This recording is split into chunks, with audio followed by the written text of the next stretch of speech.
बांग्लादेश के 2024 के छात्र आंदोलन के प्रमुख नेता शरीफ उस्मान हादी का गुरुवार को सिंगापुर के अस्पताल में इलाज के दौरान निधन हो गया। शरीफ उस्मान हादी की मौत उनकी सर में गोली लगने के कुछ दिन बाद हुई है। हादी की मौत के बाद एक बार फिर बांग्लादेश में हिंसा की आग भड़क गई है और कई शहरों में हालात बिगड़ गए हैं। दरअसल शरीफ उस्मान हादी को ढाका में 12 दिसंबर को उस वक्त अज्ञात हमलावरों ने गोली मार दी थी जब वो पलटन इलाके में कलवरट रोड पर बैटरी से चलने वाली ऑटो रिक्शा में यात्रा कर रहा था। घटना के तुरंत बाद उन्हें ढाका मेडिकल कॉलेज अस्पताल ले जाया गया और बाद में एवर केयर अस्पताल में स्थानांतरित कर दिया गया। यहाँ से उसे बेहतर इलाज के लिए सिंगापुर भेज दिया गया, जहाँ उपचार के दौरान गुरुवार को उसने दम तोड़ दिया। इसके बाद सिंगापुर के विदेश मंत्रालय द्वारा जारी आधिकारिक बयान के अनुसार शरीफ उस्मान हादी की हत्या के प्रयास में लगी चोटों के कारण मृत्यु हो गई। फिलहाल सिंगापुर में हादी के पार्थिव शरीर को ढाका वापस लाने की प्रक्रिया चल रही है, लेकिन सवाल ये उठता है कि आखिर कौन था उस्मान हादी जिसके मृत्यु के बाद से बांग्लादेश के हालात फिर से बिगड़ गए हैं। दरअसल शरीफ उस्मान हादी बांग्लादेश में पिछले वर्ष जुलाई 2024 में हुए विद्रोह का एक प्रमुख नेता और हसीना विरोधी मंच इनकलाब मंच का प्रवक्ता था। इनकलाब मंच पिछले साल जुलाई में बांग्लादेश में हुए विरोध के दौरान ही चर्चे में आया, जिसका परिणाम स्वरूप अंततः शेख हसीना को बांग्लादेश की सत्ता से हटा दिया गया। शरीफ उस्मान हादी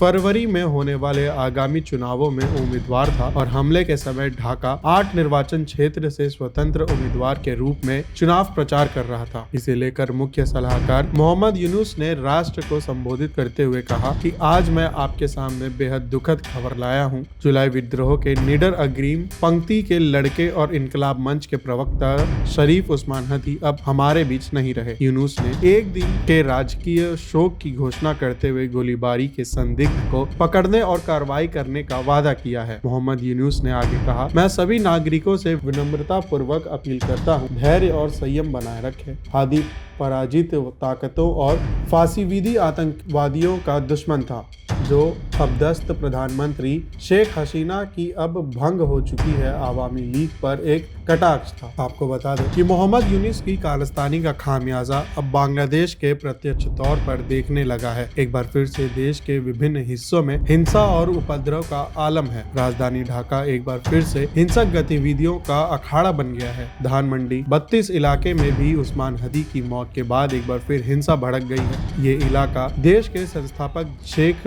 मुजीबुर रहमान के पैतृक घर का लिए जाना जाता है। गुरुवार रात बड़ी संख्या में लोग सड़क पर उतर आए। हालात तनावपूर्ण हो गए। देश का बड़ा हिंसा कट्टरपंथी गुटों और अपराधी नेटवर्क की चपेट में है। अवैध हथियारों की आमद इस हद तक है कि उपद्रवी इसे लेकर खुलेआम हिंसा कर रहे हैं। कानून व्यवस्था पर पुलिस प्रशासन का नियंत्रण ढीला पड़ता जा रहा है। पिछले 15 महीनों में करीब 5000 लोगों को मौत के घाट उतार दिया गया। ये वो आंकड़ा है जो पुलिस थाने में दर्ज हुई है। जमीनी हालत इससे भी कहीं ज्यादा खराब है। हिंदू और ईसाई जैसे अल्पसंख्यक समुदाय कट्टरपंथियों के निशाने पर हैं। बांग्लादेश में ये सब तब हो रहा है जब देश में फरवरी 2026 में नेशनल लेवल पर चुनाव कराने का ऐलान किया गया है। सुरक्षा एजेंसियों और विश्लेषकों के मुताबिक बांग्लादेश में अवैध हथियारों का जाल बेकाबू हो चुका है। विदेशी हथियारों की खेपें खुले आम आपराधिक गिरोहों के हाथ लग रही हैं। ये हथियार सिर्फ धमकी देने के लिए नहीं बल्कि खुले आम हत्याओं